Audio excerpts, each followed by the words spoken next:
4 عبادات ایسی ہیں جو انسان پر لازم ہو جائیں تو پھر اس وقت تک اس پہ لازم رہتی ہیں اور اس کے ذمے رہتی ہیں جب تک کہ وہ ان عبادات کو ادا نہ کر لے۔ وہ 4 عبادات اسلام کی بنیادی عبادات ہیں: نماز، روزہ، زکوٰۃ، حج۔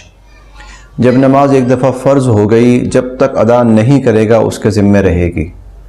روزہ ایک دفعہ فرض ہو گیا، جب تک ادا نہیں کرے گا اس کے ذمے رہے گا۔ زکوٰۃ فرض ہو گئی، اگر ادا نہیں کی اس کے ذمے رہے گی جب تک کہ وہ ادا نہیں کرتا۔ حج اگر اس پر ایک دفعہ فرض ہو گیا اس کے ذمے رہے گا جب تک کہ وہ ادا نہیں کرتا۔ یہ 4 عبادات ایسی ہیں کہ جب ایک دفعہ انسان کے ذمے لازم ہو جائیں تو پھر اس کے ذمے رہتی ہیں جب تک کہ وہ ان کو ادا